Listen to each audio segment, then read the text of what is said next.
Greetings, everyone. This is Payman Lorenzo, your host of the Leaders What podcast. Today, I have an incredible guest and my new dear friend, Mr. Jose Angel Pereira, Ruim Week. Did I say it correctly? Well, it's pronounced Ruim Week, but it's Rembeck. Rembeck. Okay, thank you. From Venezuela, American Venezuelan, and he's got he really has not just an inspiring, empowering story, but a truly authentic, genuinely goosebump inducing story. We're gonna cover all of that, and I have a feeling that me and him we're gonna do more than just one episode because there's so much that this man, so many blessings has been blessed with, so many gifts that we can do not just entire playlist or season, but entire podcast. So anyways, a little bit about him. As I said, he's from Venezuela. Now in Houston, Texas. We were connected by our common dear friend, Wendy Corner. Shout out to you, Wendy. Wendy's awesome. Yes, she's amazing.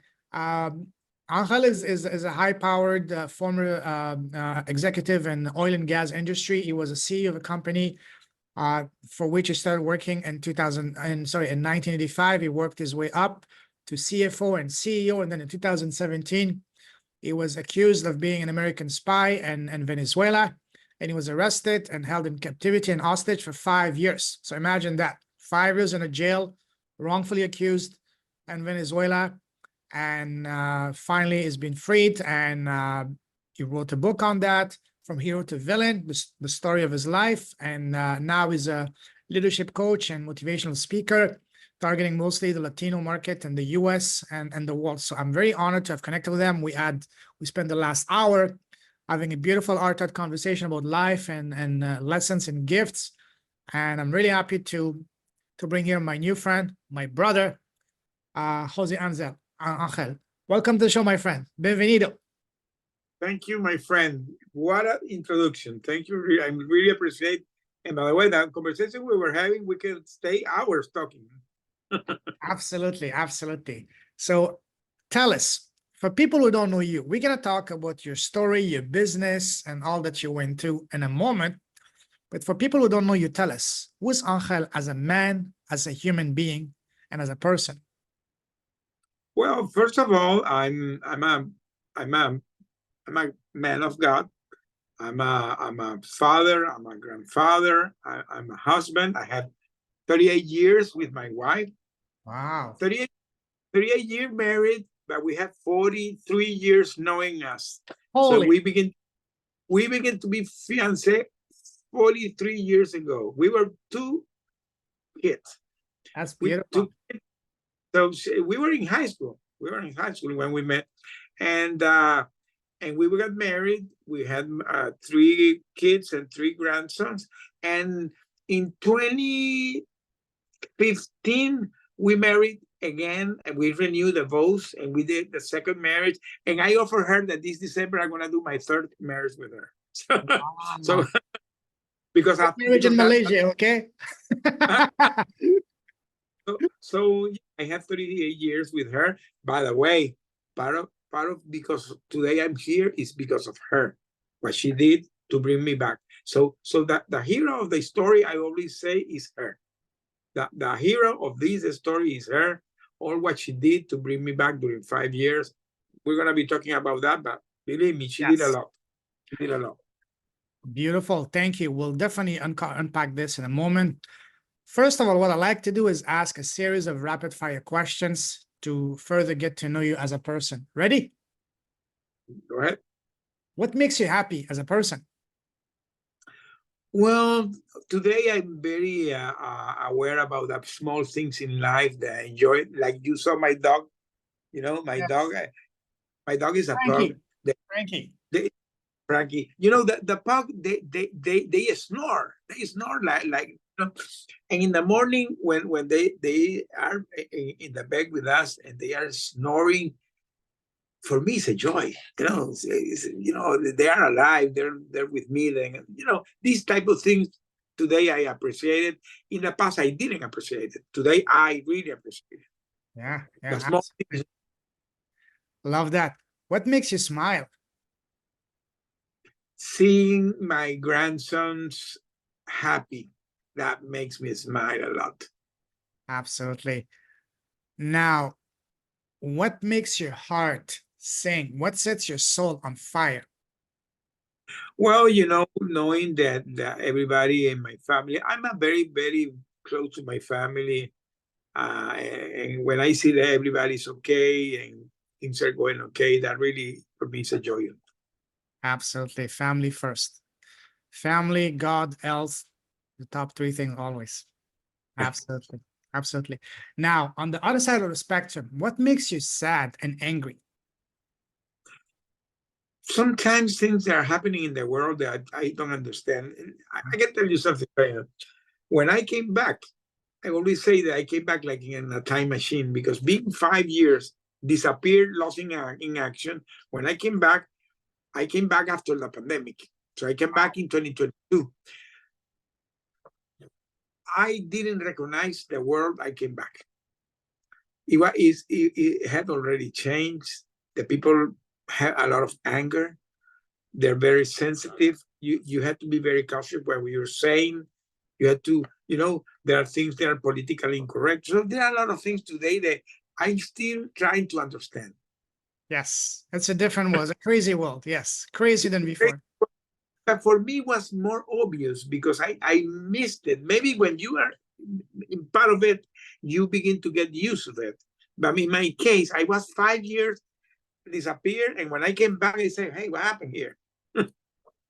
It's like the boiling frog. Once you're in the water, you don't feel it, but if you're out, you feel it right away. Correct. Absolutely. What scares you? Well, things that the way that things are going in the world, all the wars, all these things, really kind of, you don't know how this is going to finalize. Where is this going to head? That really scares me.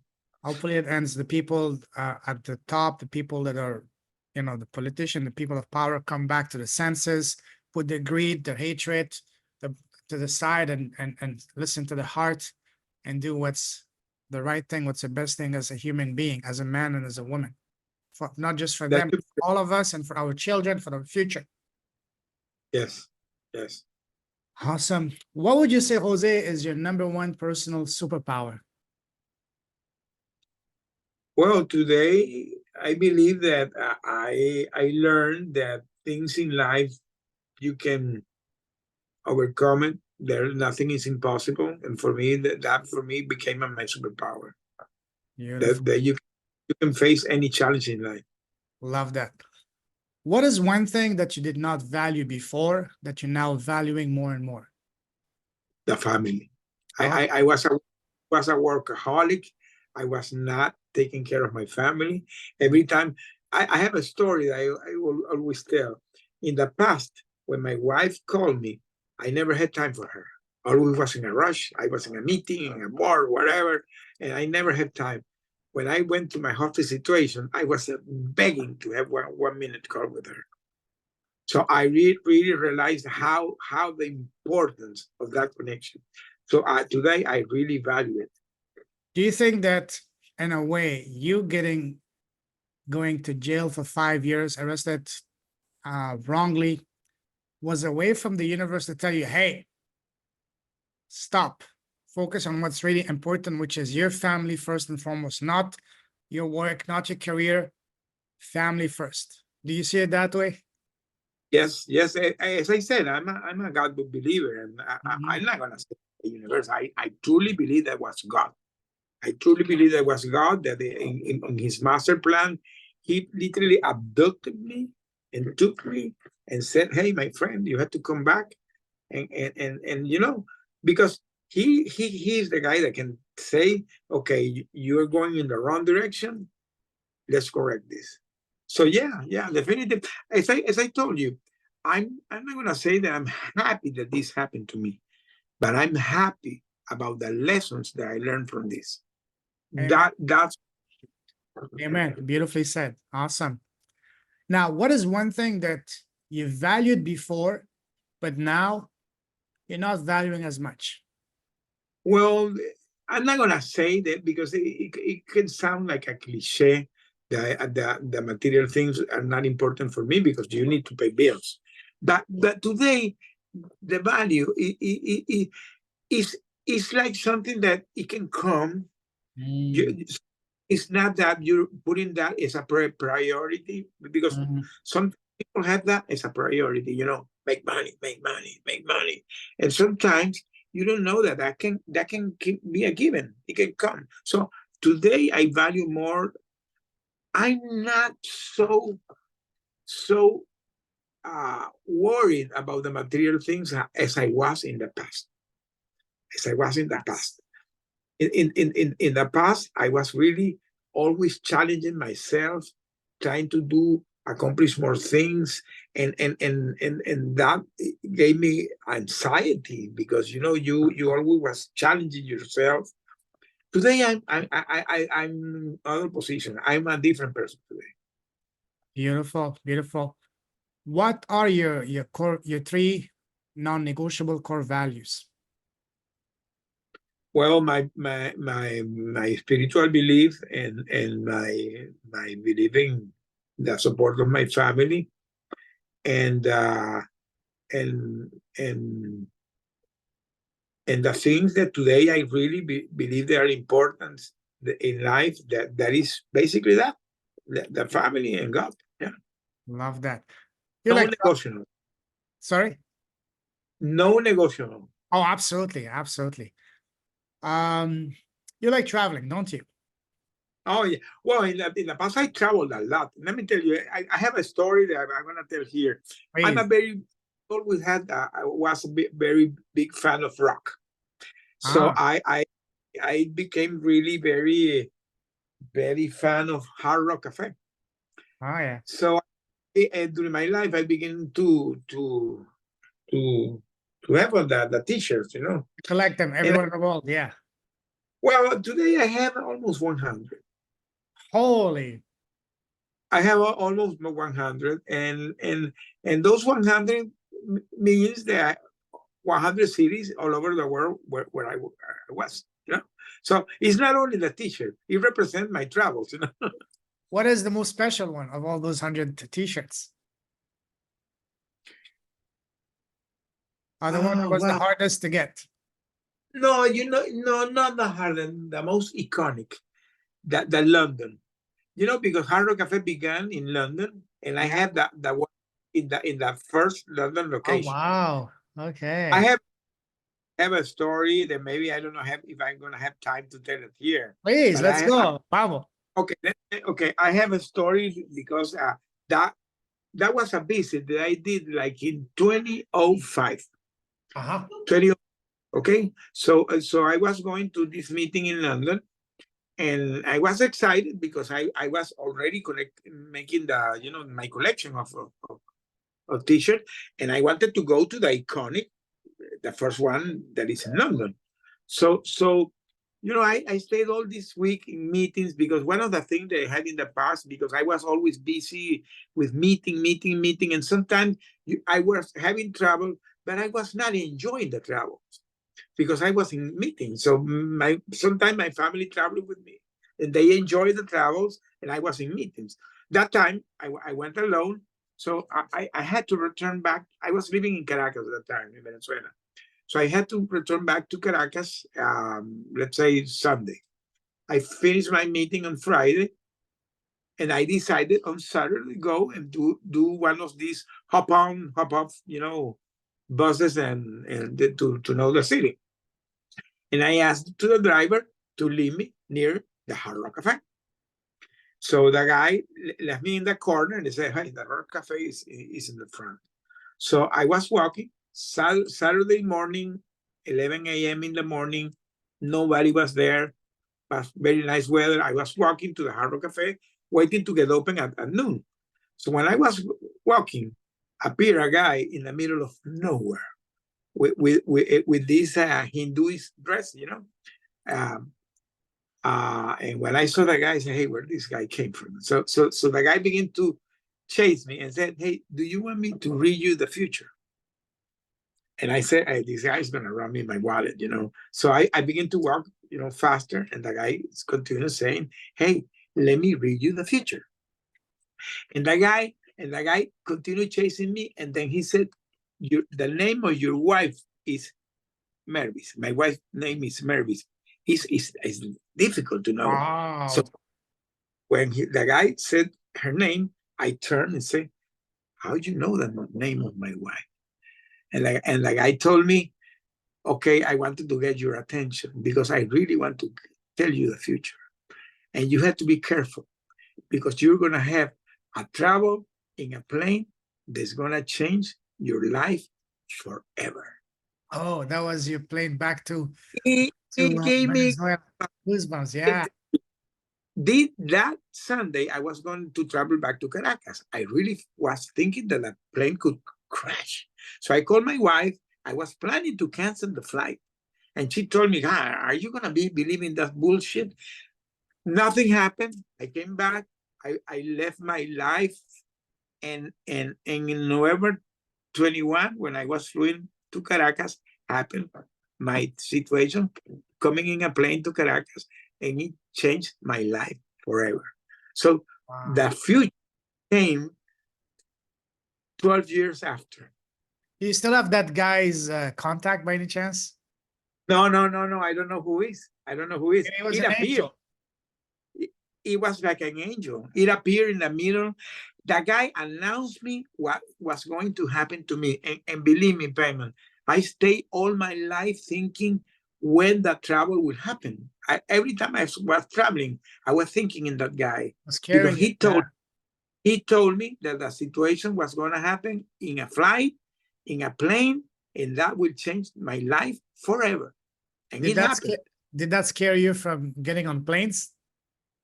It's kind of, yes, but I because nothing happened for the time being, I forget it. But I always had it in my mind. When my situation happened, I remember that guy. I remember what he said. Wow, what a story. Mm-hmm. Where did you meet that guy again? I was walking to the Hard Rock Cafe. In London. In the middle of nowhere, the guy appeared. There was nobody there. And suddenly appears somebody, and in appears, and he disappeared. Appeared, and wow. That was my story with the Hard Rock Cafe of London. Wow, what a story. Goosebump inducing indeed. And we're only getting started. So see, wow. We can do an entire episode on just your travels, your trips around the world, and I'm sure, and we'll definitely do that in a future episode. But now I want to take you down a different type of traveling, down memory line. Go back to when you were growing up. You know, when we were kids, people around us, family, relatives, neighbors, teachers, friends, always ask us, hey, Jose, what do you want to become when you grow up? What does you answer that question as a young boy? Well, I have an interesting story because I grew up, I'm a third generation of oil and gas workers of Venezuela, and that is the fourth generation because my grandfather, my second last name, Ruinwijk, is Dutch. It's because my granddad, he came to Venezuela in 1920s when they began the oil and gas operations in the Maracaibo Lake. He came with a Royal Dutch Shell. So he came, a Dutch guy, met my grandma that was native from there, and then they came my mother. So my mother also began to work in the oil and gas. She began to work where is today ExxonMobil. And my dad began also to work in the oil and gas. So when my dad began to work, he was transferred here to the U.S. So I grew up here in the U.S. in Tulsa, Oklahoma, because my dad was in the Tulsa University. He was petroleum engineer. So we flew back to Venezuela when I was like 12 years, and I finalized growing in Venezuela, but in American camps, because all these oil and gas companies operated by American companies, they have American camps. So I grew up in very American customs, I celebrated 4th of July, Thanksgiving, Halloween, all this stuff, because was typical American. Some Wow. my is very, very tied to the U.S. Mm, customs. wow. So when you were growing up, what was your relationship with school? Did you love school or did you hate school? No, I love it. By the way, I was one of the best students. So I was always the fancy guy that everybody wanted to be because I was the guy that always, I was not the football player or the sport guy. I was the guy that was the intelligent guy, But Wow. I didn't really had a lot of friends. My childhood was really great. By the way, when I came back from my hostel situation, I began to reconnect with people from my childhood. And one day we did this very good Zoom meeting with my class, 1973. So we were very, very young with them at the time. So we are now connected. I have in Facebook a lot of people that follow me that are my pals of that time. Beautiful. Beautiful. Awesome. We're going to definitely talk about your hostage event later on. We can do an entire episode just on that because I want to go deep into that. But when you were in school, what was your favorite subject? I always loved the music. Oh, wow. I always loved the music. I don't know why I was not a musician because in my family are musicians. But I love the music, and by the way, I almost became a DJ. I used to have. Remember when they had that long plays? Yeah, You yeah. know, I had like 3,000 long plays, a collection of 3,000 long plays. I really was very fan of the rock bands of the 70s Oh, yes. and 80s. So I love the music. I love the music always. What's your favorite band? Oh well, I have several of them. One of them is Led Zeppelin is one of my favorites. Which one? Led Zeppelin. Okay. Wow. Amazing. What was your least favorite subject in school? Oh wow. Very good question because to tell you the truth, I was kind of I love to be a good student. I love the sport. I really love a sport. I was a football player, not a soccer, American football player. Really? Wow. Yeah, Were you a big guy, a tall guy? I was a big guy, and from my childhood, I have a nickname that came from that because there was this the Fantastic Four. Do you remember the Fantastic Four? Yes. There was the stone guy, the thing. In Spanish, the thing it was called La Mole, and my La Mole. They called me La. I was like so I was La Mole. What position did you play? I was a fastback. Oh, wow. Amazing. Cool. So when you were in grade 10 and 11, what kind of student, what kind of guy were you? Were you the shy one, the quiet one, the chatterbox, the superstar? What were you? I was a funny guy. I always was a funny. Good. I was the funny guy. But not a clown guy. I was funny. The cool, funny guy. Yeah. Okay. A funny guy, and let me tell you something. Being a funny guy always was cool because I was not the most well-looking guy. But when you're funny, you can get good girls. Oh, absolutely. Speaking of girls, were you popular with the girls in high school and in college? Well, yes and no, because as I said, I made Mary's. We became fiancé very early. How did you guys meet? Well, she had at that time 14 and I had 17. So and since then we were together. Since then. So who made the first move, you or her? I did that first move because we were living in Venezuela and there was a famous they created like a choral group Okay, that was sponsored by the oil company, and we had a good sponsorship. So she was singing in the choral, and I began to sing in the choral too. So that's where we met, and we were always traveling because we had a good budget, and we had two fancy buses, and we were always traveling all over Venezuela, you know, singing and Does she also come from a oil and gas family? yes, Okay. my mother-in-law worked for like 44 years. We Okay. all are oil workers all over. We have the oil in our blood, you know. So what made you realize that, hey, this girl is different?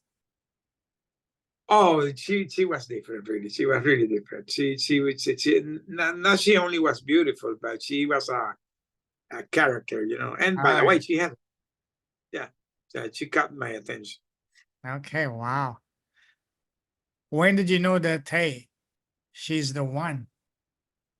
Well, I believe that when we begin to date, as I said, we stayed like 7 years, but those 7 years we were not always close because now I got graduated. I went to the university, and then she 2 years after I graduated, so we were separated. So we saw us was in vacations, you know, but you know, when the time being was going, we really realized that we had something, and we stayed together. And when I was graduated, one day my father-in-law said, "Hey, my friend, what are you gonna do with this relations?" So 1 year after we were. Let's talk business. Yeah. Wow, beautiful. Now, do you remember what was your very first job? And do you remember how much you got paid the first time you worked? Well, yes, because being working in the oil and gas, my family, they were very connected to all these supplier and contractors that they were to them. So when it was very common that when you were in vacation, that you begin to work like internships in these companies. I began to work like when I was having 15 years, 14 or 15 years, my first job. And by the way, I bought my first car, a Opel Ascona, you know. So I had At my 15. car. Yeah, in 15 years, I bought my car, yeah, Wow. with my own money, with my own money. What was your first job? Do you remember what were you doing? Yeah, well, this was a very big machine shop that worked to the oil and gas, but not for vehicle motors. Was for these big gas plants. So I was working with this guy, and yeah, so I learned a lot with that. Yeah. Awesome. Do you remember how much you were paid the first time you worked in your life, the first job? Wow, difficult. Was not so much money, but at the time the money in Venezuela Oh yeah. was good money. You know, few money was good money. So Yeah. was good. So when you're working in Venezuela, were you getting paid in dollars or were you getting paid in Venezuelan currency? We were paid in bolívares, but Okay. at that time the relation between bolivar and dollar was very strong. The bolivar was a strong currency, and your salary was very competitive internationally. I can say when I began to work in 1985, I began to travel. I never planned to leave Venezuela because Venezuela was a great country by the time. I had a good job. I have It was a job, safe. Yeah. very competitive job, and very good benefits. And it's a I have beautiful some, place, tropical, beautiful and beaches, the culture, the people. by the way, It's your land. I live in a city called Lecheria that is in the beach side, beautiful beaches. So it was wonderful. It was wonderful living there. Wow. Now let's move forward. From the time you left school to now, how would you describe your path? Would you say it was pretty much straightforward, smooth sailing? Once you're into your one lane, you were set for life? Or was it more turns and twists like a roller coaster? No, my path was straightforward always. Ah, I was a guy always successful. And I can tell you, Payman, when this situation, my hostage situation happened, I already was the CEO of the company.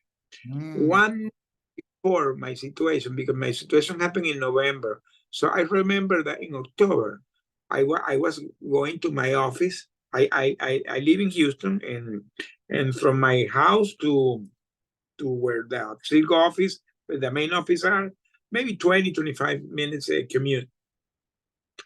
And I had to go, there's a place that you had to go through, there's like a forest of pines, very beautiful. It's an avenue with a forest of pine. And I had a car with a driver, and I was sitting in the back in my car, and hearing music, going to my office, and suddenly I begin to see all the landscape, and I begin to think, wow, Jose, you did a wonderful career, successful career, never had setbacks. The only thing that you need is something wrong in your life. And it happened 1 month after. But a boring life, you need some drama, you know? Some drama, and the drama came. And the drama came 1 month. So tell us about that. Paint the picture. What were you doing? How did it happen? And tell us all the juicy details. About what? About when you get how you went to Venezuela, how you get arrested, and everything. Tell us the story from the start. Well, now we're in 2017. In here in the US, the president is Donald Trump, and Donald Trump was trying to kick the ass of the guy in Venezuela, Maduro. Okay, he was really trying to kick the guy because it was a communist regime, was destroying the country. So he was really trying to do that. And Maduro had done a fake election. He won a fake election. So Trump didn't like it, and he imposed sanctions to the country. So they imposed sanctions in August of that year. In August 2017 was the first sanction to Venezuela. So he began to gradually impose sanctions to the country, then to the people, and finally he did an oil ban. So the situation began to be very tense. When I was looking that, because Citgo, the company that I was working, is Venezuelan owned. So even though I was not in the political dispute, I didn't like the way the relations were going. So I told my wife, what, I'm gonna get retired. By that time, I already had 35 years in the company. So I flew to Venezuela and talked with my boss that was in Venezuela and said, hey, my friend, I'm gonna get retired. I was planning to become a consultant. Back and forward, the guy accepted my retirement, but he asked me 4 months. He told me, give me 4 months to find your replacement. So I came back, and I was in my retirement mode. I was that day in a movie with my wife. I was in a movie. There are these fancy movie theaters here in Houston that you can, and here in the US all over, that you have dinner, you have scotch, and you see the movie, and very nice chairs, So I was in that movie with my wife, and I began to receive the phone call. I always say that the situation in life always come with a phone call. Remember that. Things in life always come with a phone call. Believe me. Yeah, I know, because it's not an email that I have to call you. Yes. Okay, anything bad in your life, you will receive a call. Think anything in your life, something bad to your family or for anything comes on a phone. So I received that phone call, and the guy began to yell to me that why I wasn't answering. I said, well, I'm in a movie. I didn't hear the phone. And the guy said, hey, you have to come tomorrow to Venezuela. There is an urgent meeting tomorrow here in Caracas. And I said, wow, okay. Nothing to do. I had to go. So I told him that what was, the reason of the meeting. And we were, at that time, we were revamping a refinery in Aruba. The Aruba Island, we had a refinery there, and we were revamping it. So that was a big project, and he wanted me to go and make a presentation of the status of that project.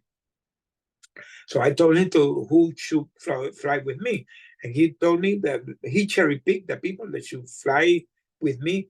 All the guys that went with me are Venezuelan American dual citizens, okay? But all of them have long time working here in the US. 30 years, 30 plus years working here in the US. Long time working here in Citgo Petroleum, long time workers. Very successful, the guys. All of them were my VPs, you know. And well, the other day we were flying to Caracas. 6 guys flying to Caracas, and I made that presentation. I did the presentation. The funny thing is that I did the presentation, and the presentation was a great presentation. I got, you know, congratulations, and I was thinking, wow, what a way to close your career. You know, you're closing your career, presentation, standing ovation, and today this is going to be like your last presentation, because I was planning to return and go to vacation and gone. That never happened. That never happened because I received, when I was there, came these guys with this, this is a police, that is a counterintelligence police of Venezuela. And they dress very scary, because they dress like, you know, that Darth Vader of the All in Star black? Wars. Yeah. All black, but they use a mask. They use a mask. Yes, yeah. But if you go to the cover of my book, in my cover of my book is gonna have that I'm gonna show it to you. What's the name of your book? From Hero to Villain, my true story of the CITGO6, because we became the CITGO6. We became the CITGO6. That was a name that the press put us, because we were 6 guys that worked to Citgo Petroleum. So they put us the CITGO6. So these guys, if you Google those guys, the police is called the Detained. It's the military counterintelligence police. So this guy came, and this guy captured us, and they said that we were American spy, that we were committed treason, and we did embezzlement. They did a lot of things, but we became the villains of the situation. That's why we became the villains, you know. Is your book on Amazon? No, it's gonna be published in 2 weeks. It's not yet. It's not. Okay. I hang in pre-order right now. Okay, good. Wow, what a story. If you go to my webpage, you can see it. If you go to What's my your website? www.joseconnect.com. Go to Jose Connect, and you will see the coaching, the speaking, and the book.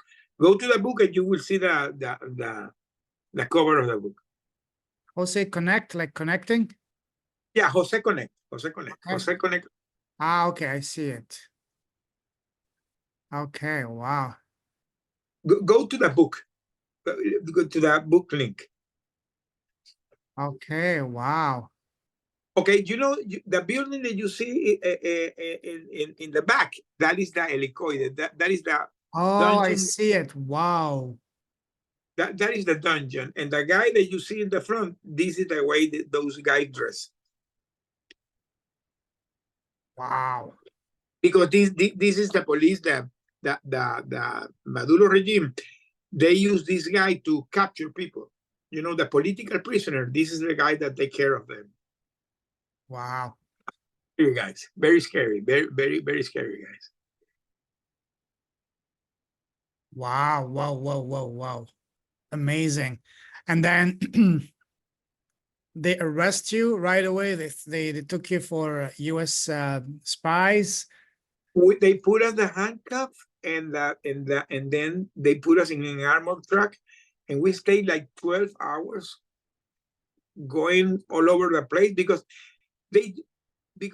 our case was so high politics in the high level that the lower level didn't know what to do. So they were, you know, following instructions, you know, calling people, and well, they didn't know what to do with it. Long story short, they put us in a solitary confinement, and I was disappeared for the next 10 months. So the next 10 months, I got disappeared with a light 24/7 turned on. and without no contact. I didn't have no clue what was going on, and I lost that sense of the time, you know. So I was literally. So were you alone in a cell, or you were with your colleagues? No, we were separated. I was with one of them, only one, Gustavo. The other four guys, they put it separated, and I saw them 1 year after. So there was only two of you in the cell, you and Gustavo, or was it with someone else? No, I and Gustavo, both. We Wow. stayed like 10 months alone, both alone. So how was it? Tell us, what was your day-to-day routine in jail? What time did you Well, wake up? Tell us your daily routine. you know, at the beginning, what was doing nothing because we didn't have nothing to do. You know, we were in a place. We were in two mattresses in the floor without nothing, nothing to, you know. All the day tried to talk. By the way, Gustavo, by that time he was my personal assistant. So I knew him because he was my personal. He was the president and the manager of the presidential office of the company. Okay, so he was so I had kind of a relation with him, but it was a relation of work. We were not friends. So now we're two guys there alone talking, and you know the person, you know the family, all that. So we were trying to all the day be talking, trying to keep our mind, you know, in a good shape because we didn't have nothing to do. Absolutely nothing to do. Absolutely nothing No to do. books, nothing, no Nothing, TV. no TV, no books. The light 24/7. Oh, wow. 24/7. How big was 24/7. the cell? How big was the cell? No, what was tiny? What was like a vessel. We didn't have windows. We didn't have fresh air. We didn't have fresh air. Of course. We went through a severe situation. I had scabies. I had pneumonia. I had bronchitis. I began to lose a lot of weight because we were starving. I lost 100 pounds. Did they notify your families? The family had no clue what was happening to you. My family, they went since day one.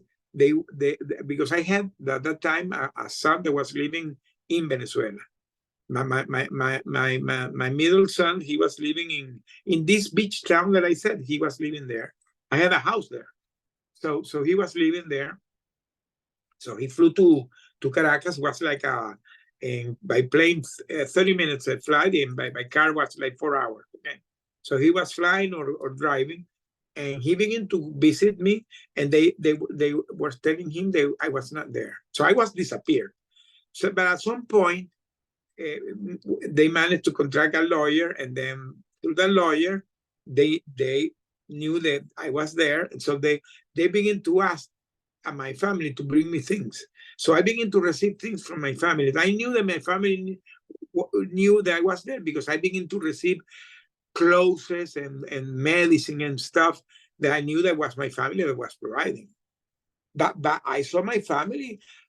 I saw my wife months later that she did a surprise travel to Venezuela, and I could have the visit, and we had the visit of a commission of the UN like 10 months after, and that's what began to change the situation because they begin to make pressure to the government to have a better treatment to us, you know. So now we're allowed to have food. Now we're allowed to begin to have books, this type of thing. And finally, we were put the six together. After 1 year, we were the six together. So we stayed the rest of the confinement, the six together. Alone, the six of us. So at any time were you mingling with other inmates? Well, you know, when we were put at six, I always say that we created like I call it a survivor plan. And we did something that for me, I always say this, but it's true. We did like a board meeting because remember, we were executives. We were executive. So, Yes. so we did like a board meeting. Board meeting From a jail cell and so we were these 6 guys together now figure out how we were gonna handle our situation from now on. So we created a plan. We created a plan that big. Oh, I cannot hear you. It's go. okay. As I said, we created, as I call, a survivor plan. It was something very, very structured because remember, as I said, we were executives. So we created, we designed a plan that began simple things like, for example, eating in the morning. First time when we are together, that we have a table and chairs because we didn't have table and chairs. Do you have papers and a pen or no? Well, I begin to have paper and pen because I begin to smuggle. So I begin to write letters because I begin to, but my friend, I didn't have nothing to lose.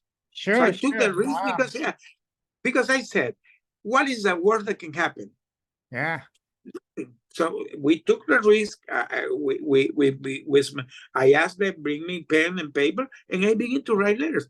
By the way, did you take also your wallet, your money, or they leave that with them? Oh, no, everything. Let me tell you, when I came back to the US, I came without no papers. I did immigration with nothing. I didn't have no document. So I remember that when we were landing here in San Antonio in the military base, I was with the ambassador who rescued us. And I told him, Ambassador, I don't have a document. How am I going to do my immigration? And he told me, hey, you're with the US government. Come on. Exactly. VIP, you know. but I came out without no document because they stole everything. Sure.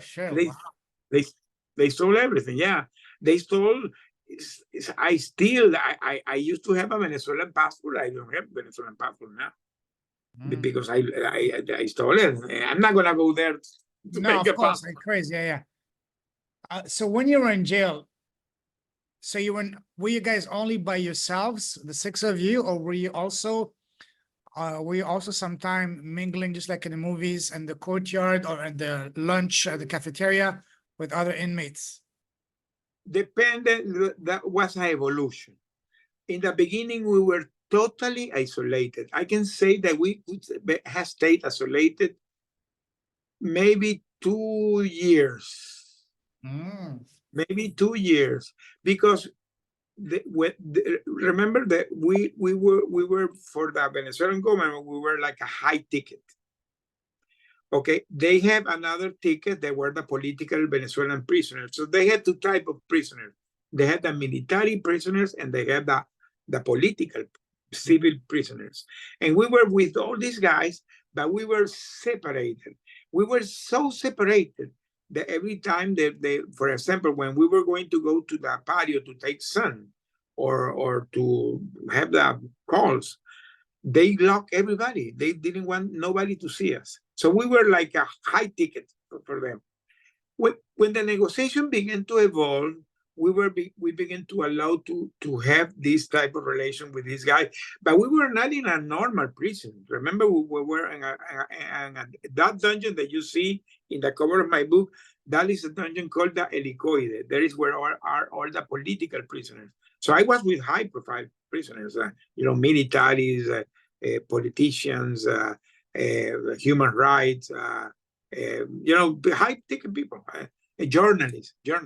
So this was the type of inmate that I have there. Wow. So as you were kept in jail, wrongly accused, did you have any contact with lawyers or someone telling you, keeping you update on how your case is going towards freedom, or you kept completely in the dark? Well, I had a lawyer that my family contracted. By the way, they contracted a first lawyer that it was a mess. So we had this lawyer that he kept 5 years with us.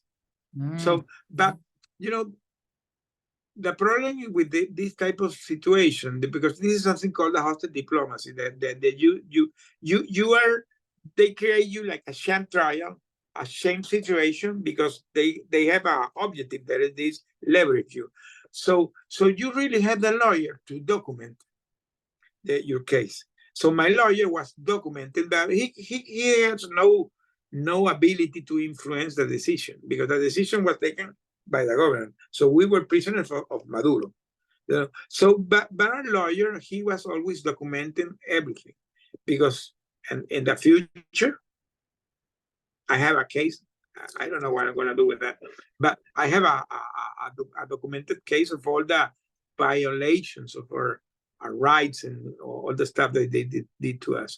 But yes, he kept doing it the 5 years. And at some point, he was the guy that when I had problems with supplies, or I have something that they talk with my family, he bring me some information. He was more like a friend bringing information than a lawyer, because from the legal point of view, he can do nothing. So he was only documenting the case. Because it wasn't in the hand of a proper legal system, was at the end and the whims But of that is nothing to do with dictator. Yeah. nothing. By the way, when we were released, all the charges were dismissed because there was a phone call. That's what happened with this communist regime. That the decision is made by one person. The dictator of the country, he is who take the decision. A phone call of him decides everything. Who called him? Was it someone high level at the U.S. government, or? Yes. There is today. There is a special office attached to the State Department called the Special Presidential Office of State Department. The Special Presidential Office of Hostage Affairs is attached to the State Department. It's a subsecretary of state, and this is an ambassador. His name is Roger Carson. He was who negotiated liberation. He's the guy that negotiates all the liberations. When you see any release of hostage, American hostage, he's the guy that take care of that. So he began to do direct negotiation with the Venezuelan government. So it was official negotiations. So when you were in your 5 years there, how were they treating you? Were they beating you? Were they? That's the same answer. This really was a carousel, because we were so tight the way the relation with the U.S. were going. At some point, the relation began to be very bad, so our relation was very bad. When they begin to have more communication, they begin to relax. At the end, at the last year, that there were formal negotiations, because this ambassador has flew 3 times to Caracas, and he met us in the prison. He met us 3 times. So now we are aware that the negotiations are going, and this guy was publicly, because it was now public that an American officer was flying to Venezuela to negotiate a release. So now this guy, these guys are shameless, They shameless. They were treating us like this guy act like the mafia, Oh yeah. Wow. They act like the mafia. Yeah. So tell us, what was the food like that they were giving you each day? Was it the same food every day, or each day was different things? Well, the food was provided by my family, because the first year we didn't have no food. As I said, I lost 100 pounds. Yeah, my family stayed provide me food during 4 years. My eldest son, he had to move to Colombia. My eldest son flew to Colombia and stayed 4 years. For safety? For safety, and because he was in the border with Venezuela. So what he did is every week he did a grocery. They make a calculation how much a grocery for my week. So he sent that in a courier to Venezuela.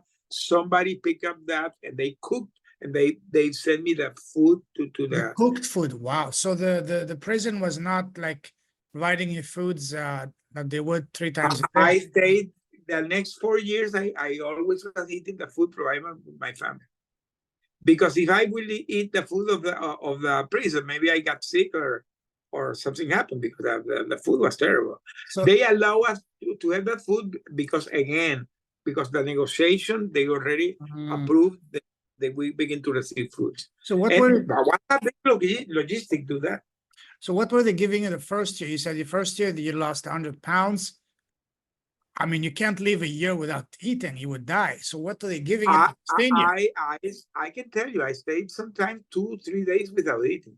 Holy, not even water or bread or anything. Sometimes nothing, and we didn't have water. We didn't have water. Wow. Sometimes that's why our situation began to deteriorate so fast, because we were really having a lot of, we were starving, my friend. And We when you were had starving. some health issues, were there a doctor to see you or they didn't care? Well, they sent us to a doctor, but we're talking 2018. The sanctions were in place. Venezuela was having lack of food, lack of medicine, lack of gas, lack of electricity. The country was crumbled. So, so a medical could see us, but he could do nothing. He didn't have no medicine to treat us. Did you have electricity? Because it must have been, Venezuela is a tropical country. It must have been very hot. Do you have like a fan or an AC in the room? No. Holy, wow. We had to stay still because now you begin to sweat. We were literally living in a hell, my friend. I can tell you that You were roasting alive. Wow. Huh? You were roasting alive. That Like a first chicken. year was Wow. literally like living in a hell. I can tell you, if you move too much, you begin to sweat. You were all the day sweating. So what we did, we tried to stay still, not to move too much, because, and by the way, we didn't have windows, so we were breathing our own air, and the breath. Sometimes all the it was heavy, because we were breathing our own. Did you have like a schedule, like at 5 o'clock, they come knocking on the door to wake you up?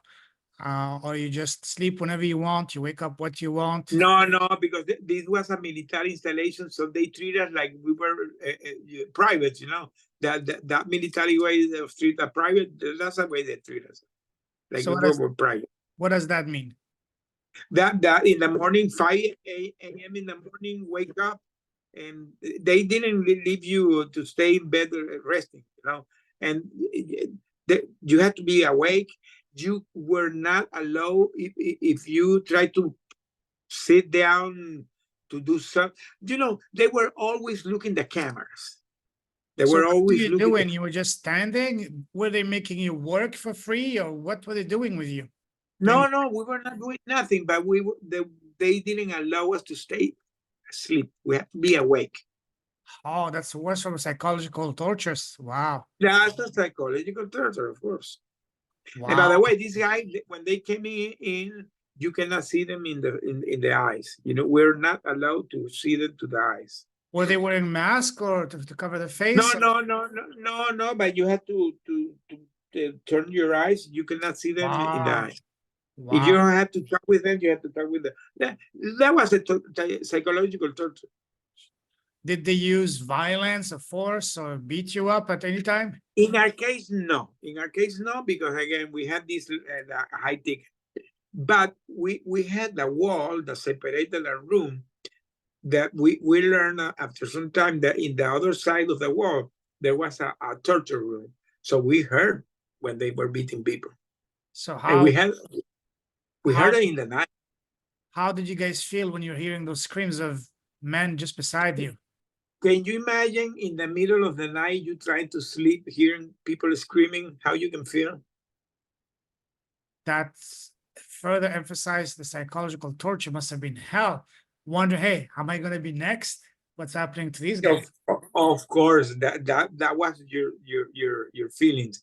When this is going to happen to me? Yes.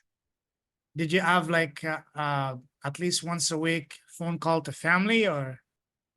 After the 10 months, we begin to have 10 months, 1 no contact. Wow. 10 months without contact, yes. After 10 months, I had my first phone call, was like 1 or 2 minutes. Then they begin to give us like every 2-3 days a 1 minute. Then they begin to relax it. Then they begin to be more like a 2-3, then 5 minutes. At the end, it began to be like 10 minutes. The last year, the situation was more relaxed because again, the relationship already was moving on. So all our state was depending on how the relation with the US was moving. Always. Did they take you out, walk, a fresh air, at least once a week? I stayed the first months in my first 2 years. The first year I went out to see the sun maybe 7 months after being there In the first 2 30, years. Wow.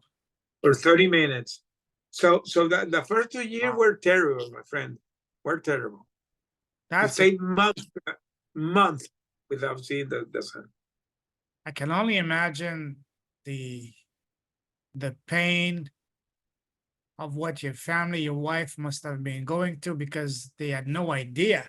So did someone, how soon after you were arrested were your family notified, for example? No, our case was so high politics that because our arrest was announced by Maduro in national TV. Oh, wow. Oh yeah, you can go, you can find it, Google it. Sure, You will find it. wow. Yeah, You can wow. find it. No, All right. that they did public declaration that they had captured American spies that were committing treason to the country. We And they were the showed you worst pictures of. and all that. Wow. Yes, yeah, we became the villains of the relation. We became the villains. We became the villains. So because of you were portrayed as the villains, did you guys have any interaction with other inmates? And did the other inmates try to get the anger and frustration on you and try to use No, violence? because No. remember we were with the political prisoners. They were Ah, always also villains. So we not were a other, bunch of okay. villains. So we were comrades in our own ordeal because all these guys were political prisoners, all of them. All of them Venezuelans or from all other countries too? No, Venezuelan, because the political prisoners that are in Venezuela are Venezuelan. But let me tell you, high-ranking people, militaries, journalists, politicians. Were you Um, were you able to talk with them, to mingle with them or no? and at the end, yes. At the end, yes. But by the way, one of the most famous journalists in Venezuela today is a very close friend because we became to be very close. So the people that were in jail with you, are they most of them now freed or there's still some of them? Some of them has been released, but the major Oh, thing are still there. That maybe the 80% are still there. holy wow. Yes, and they will go out if there is a change of regime.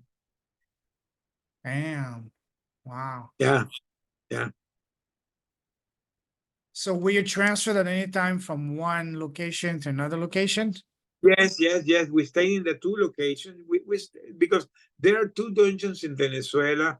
They have one for the militaries, as I said, that is it's called Boleita, and then they have the one that the civil, the Celilicoide, the one that is in the cover of my book. So these are the two dungeons of Venezuela. One is militaries, and the other is civil. I stayed in both. I stayed like 2 years and a half in both. How was the difference between the two? Well, the military was even worse because Ah,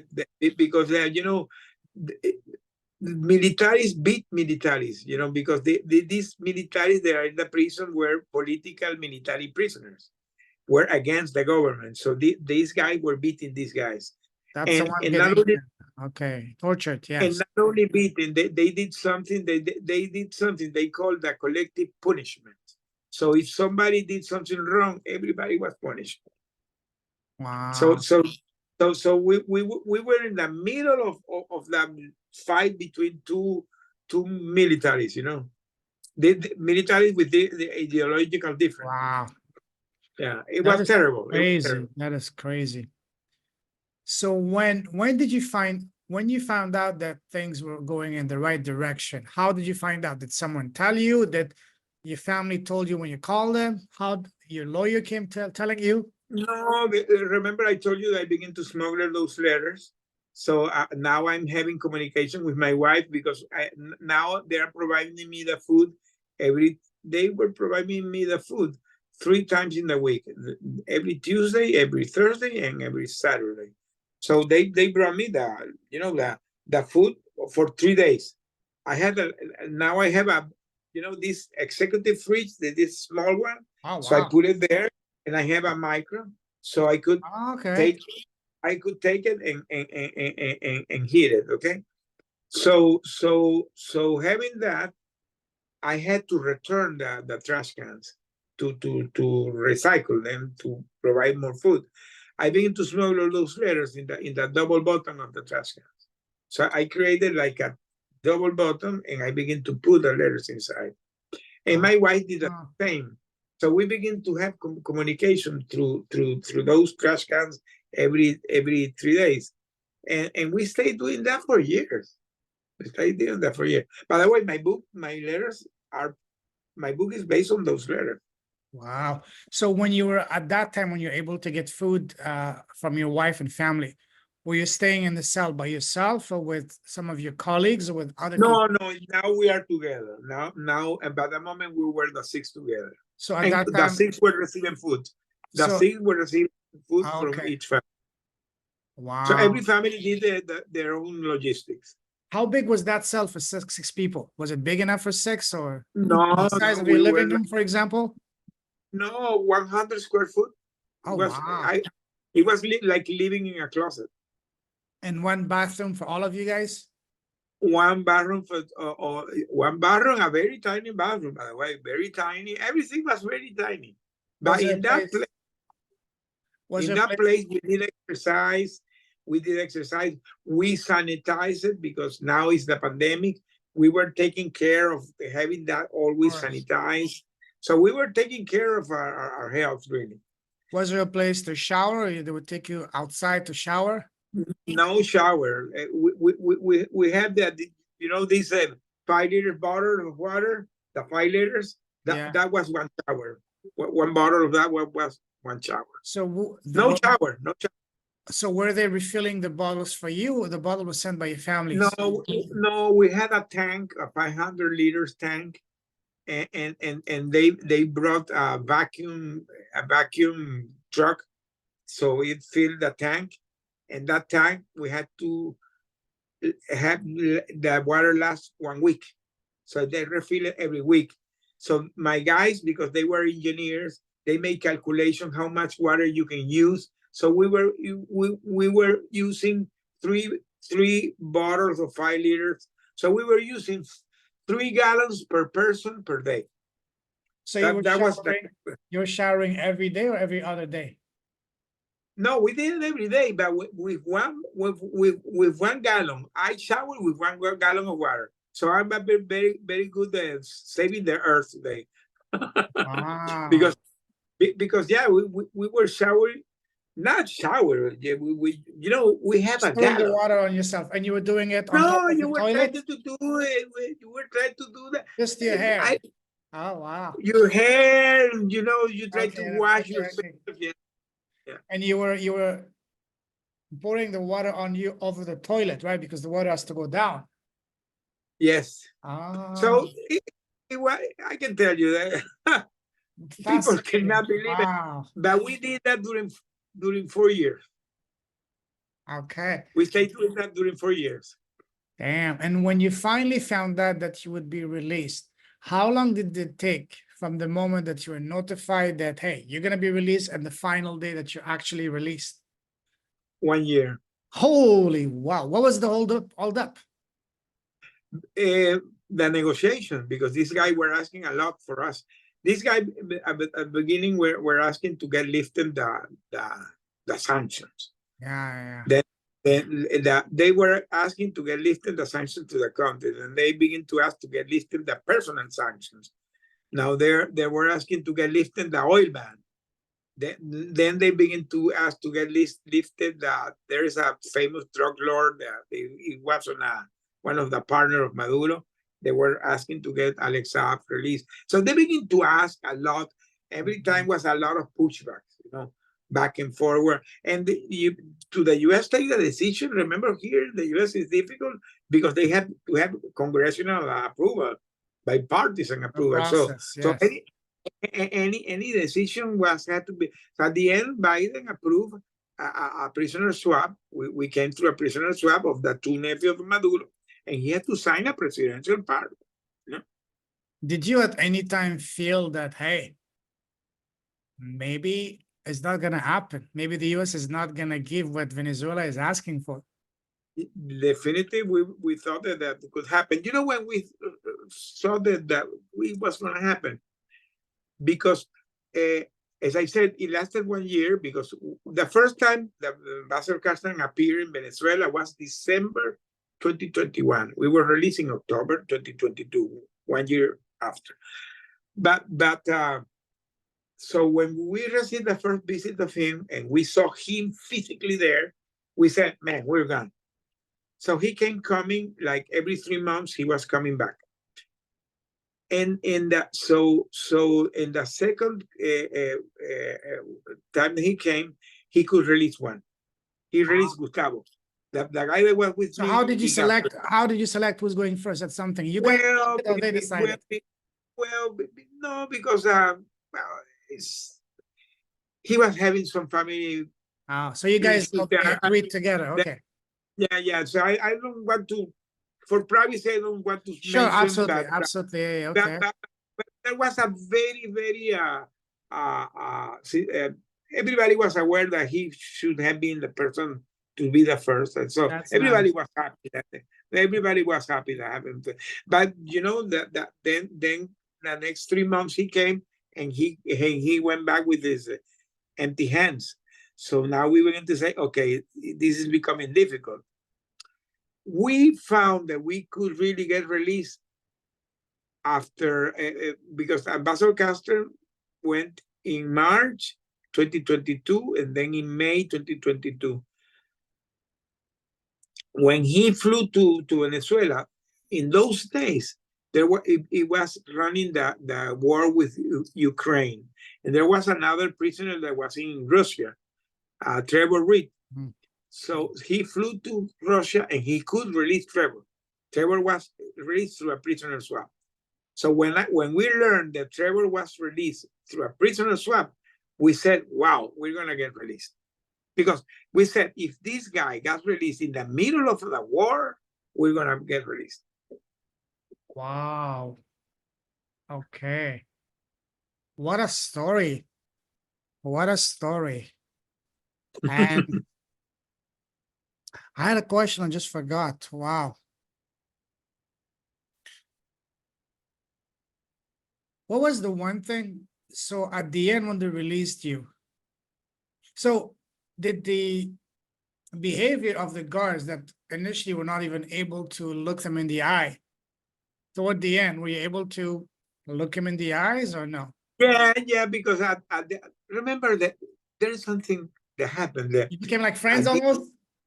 At the end, you are human beings. Yeah. At the end, because these guys, the year began to pass, and now they're more aware that we are really a victim of the situation. Oh, they're aware of it. Oh, yeah, definitely, because because the government was so shameless. The Venezuelan government was so shameless that they never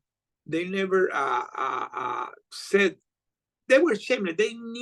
Everybody knew that we were prisoners because they wanted to get us for us. So everybody, these guys already are aware of the situation. So these guys begin to get more connection to us. And when they begin to know us, because we always, the six of us, maintain our position, very, our position. So these guys begin to respect us. At some point, they begin to respect us. What do you mean your position? You mean you kept your composure? You didn't... Your composure. We always had a composure. We always got the composure. We never showed them that we were broken. We always, so that at the end, Takes a lot of courage. Yes, it gave respect. We absolutely. gained our respect. So at the end of the relation, this guy really was respecting us. They became almost like But- friends because at the end, the heart prevailed. They say, hey, these are human beings, just like they can be my brother. They're just a victim. Not only that, this guy were asking us, hey, Mr. Pereira, when you go to the US, if there's an opportunity, I would like to go with you. Oh, yes. This guy were- So how long did it take for the behavior to completely change? You said the first year or the first 2 years, they were very. Oh, it's difficult. It's difficult to mention it because it has, one of the problems that today I still have it because there were so many things going and because sometimes it's difficult to have that, the timing. For me today, I still have issue. For example, World Cup.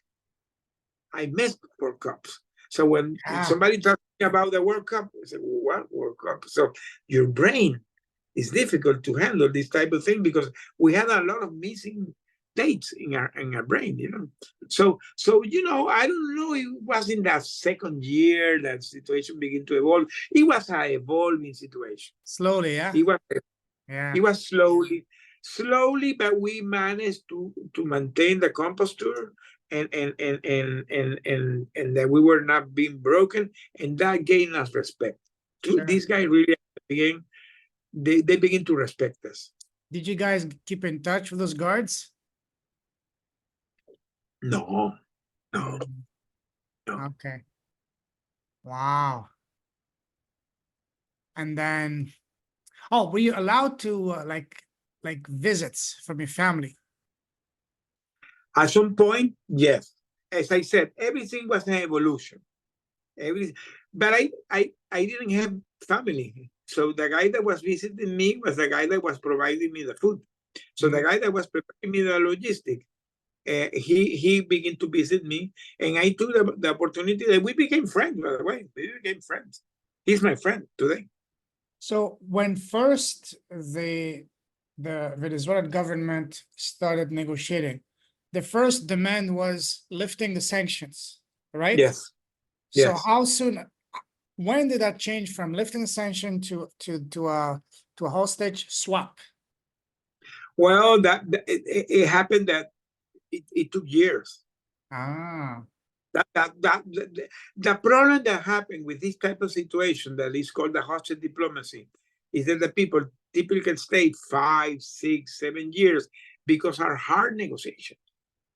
Because taking a decision is a high political decision.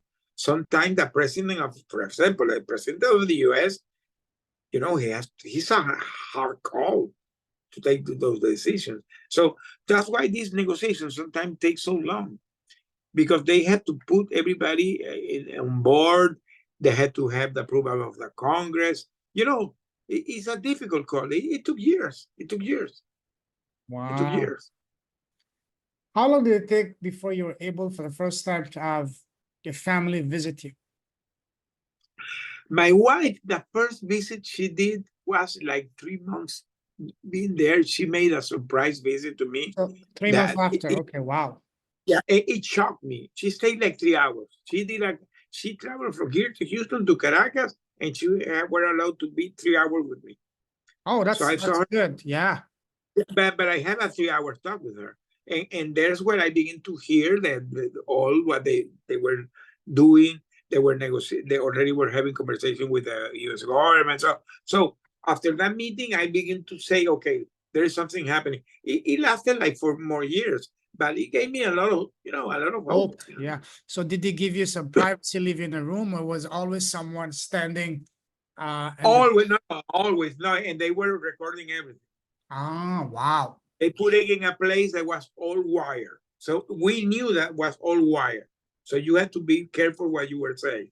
So how do you communicate the main thing to your wife, and now she was my wife and us during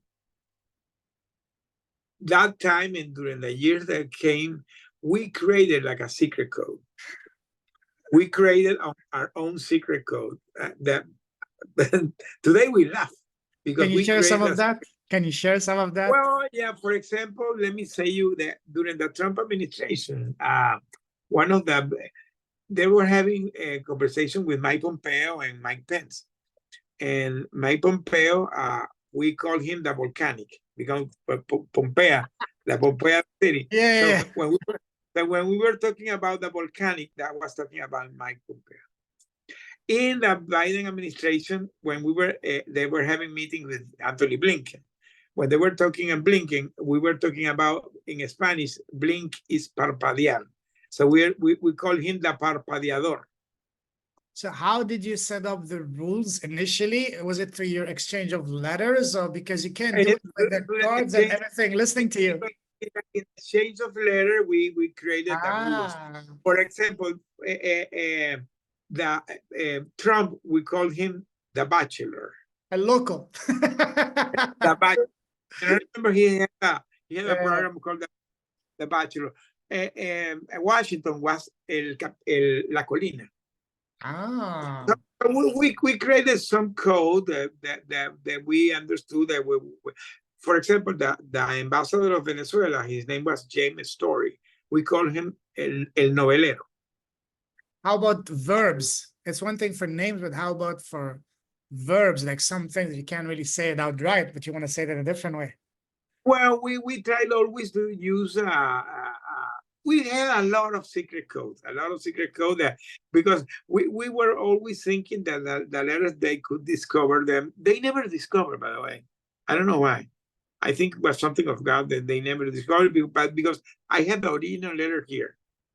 I have the letters with me. So you know what? It was a miracle of God, you know.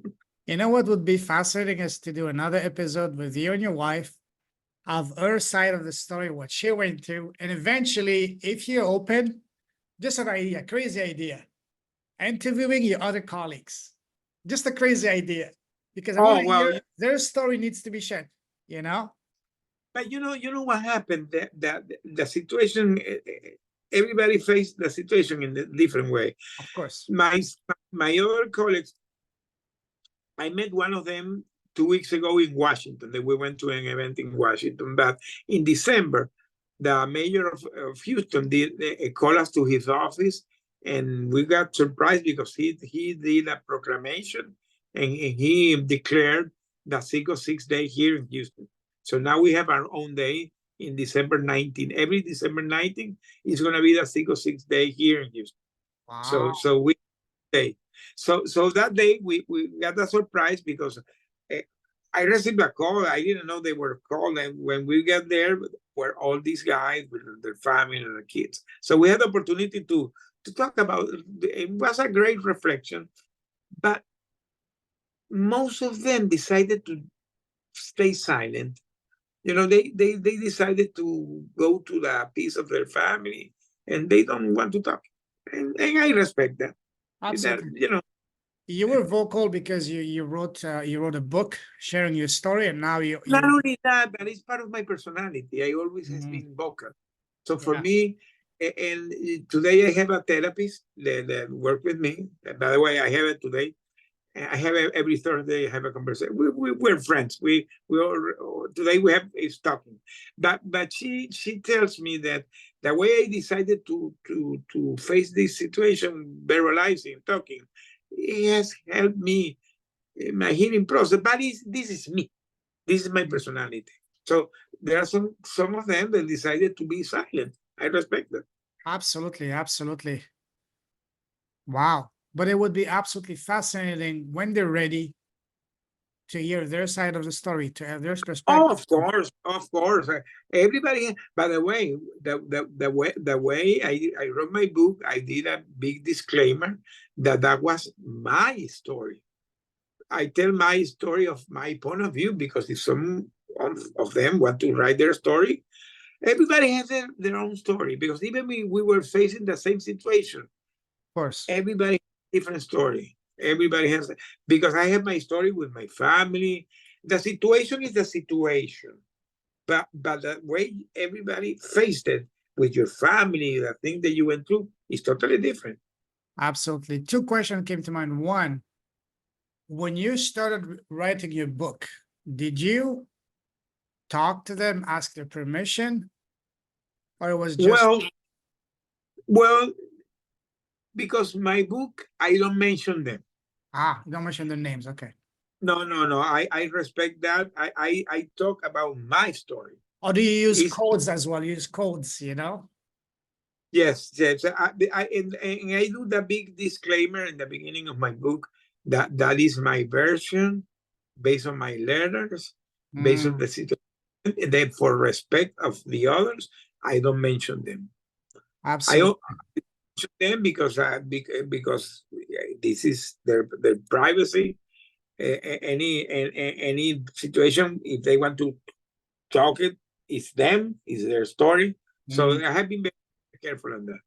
So are you guys still in touch? Do you talk to each other and share and talk about that, or you don't talk? Yeah, we're not saying that we're gonna talk every day, but we're in contact. Remember, staying almost 4 years Oh because yeah, first year we were separated. The rest of the confinement we were together.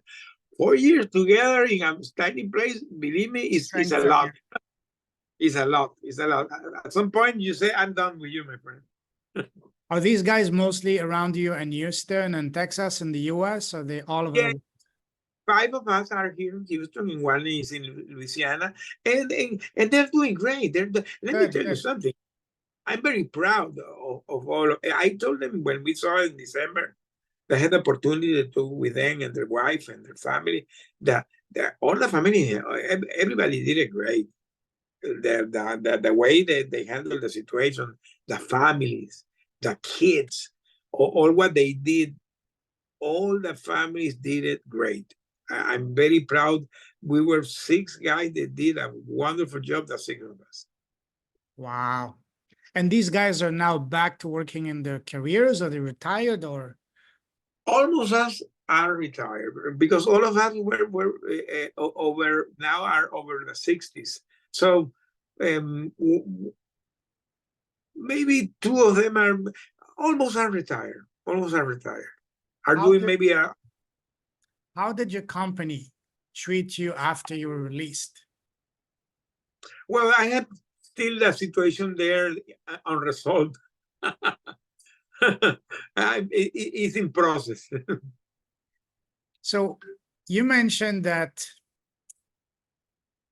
you were able at the time to get food and indirectly get letters from your family.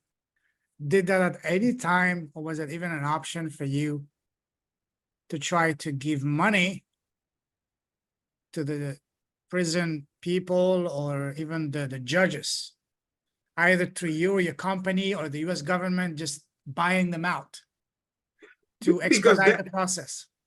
because that in our case nothing that will work because our case the only decision was in the hand of Maduro. Yeah, it's And highly political. Yeah. so there was nobody in the middle that could do absolutely nothing. Nobody. Even my lawyer, he sometimes he got frustrated. And I told him, hey, my friends, stay cool. Because even if they had Superman, Batman, and here as lawyer, they were not, because that was not a legal case, was something related to a Political. phone Yeah. call. Yeah. So Yeah. because you guys were five executive with an engineering mind, did you plan or thought of planning, plotting an escape? That's something funny. That's something funny. Because you guys have the brain for that. Well, that yes, yeah. There was we went through a lot of crazy things. I can tell You you, had a and lot of time yes, to think about it. Yes. yeah, of course. And let me tell you, I learned after some time, and when I came back, I have been having some information that even there have been planning a escape plan, contracting, mercenaries. And there are a lot of crazy things went to, when you're in a situation of this so long, that people get credit. Desperate times require desperate measures, Yes, yes. And at the end, when the guards became more friendly towards you, did you approach the guys and tell them, hey, can you help us get out? No, no, no. They, that will never happen because this guy knew that anything they did, they will go to jail. They will be killed. Yes, Because yes. because we were prisoners of the president of Venezuela. Everybody knew that. So nobody could do absolutely nothing. Yeah, wow. Wow, what a story. So now that you look back at this, what was the lesson this whole thing was teaching you? What did you learn to all of that? Well, the thing in life, anything that you're going, my friend, you can overcome it. For me, the word impossible today doesn't exist. Yeah. Anything in life, anything. Of course, you can die, but anything in your life you can overcome it, my friend. This was so dramatic when we went. It was so a nightmare. And today, I don't know how I'm here talking with you because I went through so much that I should have died. I should have died. So I'm here. So Yes. for the word impossible doesn't exist in my. One thing I learned and I've seen many times is God doesn't give you anything that you're not capable of overcoming. Correct. Whether That's you totally believe true. in God or not, it's universal. Totally true. Totally true. And now I understand that he was there, but he was at the same time was taking care of us. Even that we were in that dark place, he was taking care of us. So because you said it very well, he gives you the lesson, the moment, but he knows if you can carry out that or not. So he's taking care of you. So prior to going to jail, were you religious? Were you spiritual or no? No, not at all. Not at all. Let me tell you, I even joked the people doing Bible studies, and we kept during years doing Bible studies there. We begin to read the Bible a lot. We begin to analyze the Bible. So they And we gave you the begin to Bible. Okay. now, of course, my situation today, I'm a true God believer today. So you being there, you went from maybe unbeliever or light believer to really being a strong, firm believer, and that brought you closer to God. Of course, and today I do church service. I'm very connected to my church, and I'm more and more doing church service. Beautiful. Yes. Wow, what a story. Is there anything else you want to share with us? I think it was a lot. I can't wait to read the book. Let me know when it's available. Is your book going to be on Audible? It's going to be in Audible. It's going to be in Amazon. It's going to be in Barnes and Noble. It's going to be in even I'm having conversations to do like a book tour. So it's going to be absolutely, absolutely. But I always say this, that my story is my story. Of can be fantastic or whatever. But for me, the importance of my book is the legacy, what I call my legacy, because I wanted the people that at the end of the book, when they close the book or when they stop hearing the book, they get with the impression that, wow, if this guy went through this and he's here talking about this, it's because really make things in life. Because this is my legacy. This is the lesson. By the way, my coaching program is based on that survivor plan that we created. My coaching program, I call it Life Built for a Survivor Guide, and it's based on those survivor techniques that because I discovered that we did a lot of things for common sense that really work, my friend. And now, if you replicate these techniques in your business or in your life, my friend, you can overcome anything in your life. You can be a business owner, have your own business, and sometimes you're hostage of your beliefs, you're hostage of or you're prisoner of your thoughts. So you have not been in a physical situation, but you are in a mental situation. So when you go through all these things we did, there where my coaching program comes today. Beautiful. We're gonna talk about your coaching and your business. We'll do an entire episode just on that, because to give them the full time that it deserves.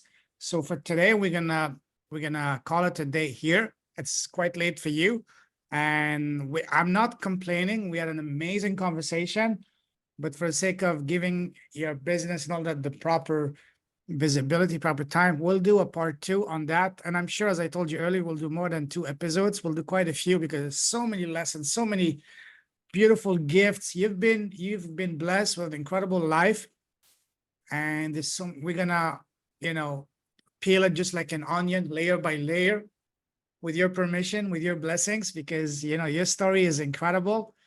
It's truly, I'm getting a goosebump here. I wish you could see it. I can't wait to have your book, to listen to it. So my brother, thank you for sharing your story. What a story. Keep shining your light, keep blessing the world, your presence, your impact, and all of that. And tell the people that you can put the link.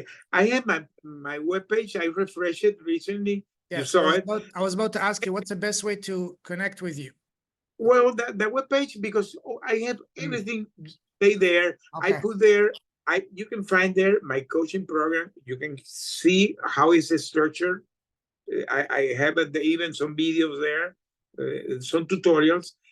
You can see my speaking, all my speaking topic, and I have videos of my speaking. And I'm today part of 4 speaking bureaus. So anybody that wants to hire me can go through all any of them. Your social media?